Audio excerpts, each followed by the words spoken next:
Bonjour. Bonjour. Est-ce que vous pouvez donc vous présenter en quelques mots déjà sur votre côté artistique? Je m'appelle Chamizou, je suis artiste peintre. Bon, j'ai exposé un peu partout dans le monde. J'ai grandi à Saint-Étienne. J'ai 2 enfants. J'habite à Paris. Voilà. Et j'ai déjà peint plein de trucs, hein, des motos, des télévisions, des murs et des tableaux.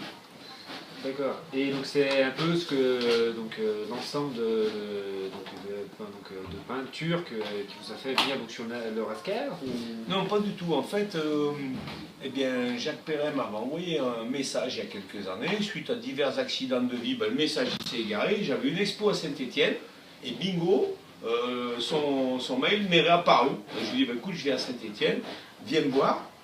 Et puis on va discuter pour cette voiture, pour ta fille, ce qu'on peut faire. Et donc après, c'est comme ça que c'est devenu une opération amicale, pour fun. Et donc ce que j'ai fait une panthère mais à ma manière, avec tout un mouvement sur la carrosserie qui libère l'emplacement pour marquer 42. Là je l'ai pris dessus et dessous pour que le mouvement fonctionne, qu'on le voit filer. Et à l'avant, eh ben, j'ai profité par exemple de la calandre et des aérations pour faire le museau et des phares pour faire les yeux. Mais on fera peut-être pas ça parce que bon, il y a des contraintes, je dirais, avec le fabricant où on ne peut pas se servir de ça. Mais ça sera tout aussi bien parce que ça nous libérera au contraire pour déconner plus au-dessus.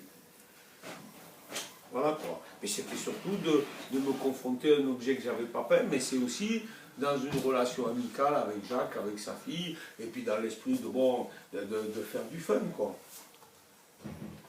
Voilà, puis bon, j'ai fait des courses de moto, j'aime bien les motos, j'aime bien les bagnoles, j'ai des copains qui étaient pilotes comme René Arnoux, bon, tout ça. Et donc, voilà.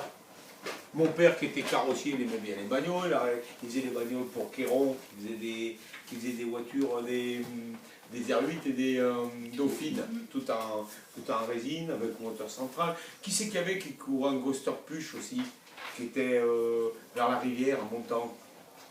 Enfin, donc voilà, j'ai toujours été un peu dans ce milieu, avec la compétition, allez, on va se tirer une bourre, des conneries comme ça.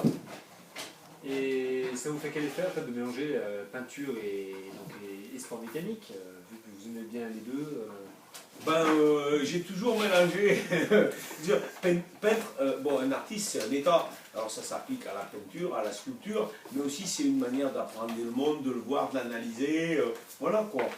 Il n'y a pas vraiment que je peigne une voiture ou je peigne un tableau ou je peigne sur un mur. Bon, là où c'est marrant, c'est qu'il y avait la contrainte de la panthère rose et tout ça. Mais moi, j'aurais pu faire un monstre mécanique, moitié humain, moitié femme, moitié panthère, si jamais on avait voulu faire autre chose. Voilà, c'était. Là, si tu veux, c'était la panthère rose. Voilà, puis là, je pense que j'ai un bon touche maille et 3 petits points, je vais le marquer derrière. Donc, touche pas mon cul. Ouais, parce que ça, c'est pas moi aussi qu'on pousse. Merci bien. C'est moi qui vous remercie. Bonne journée. Au revoir.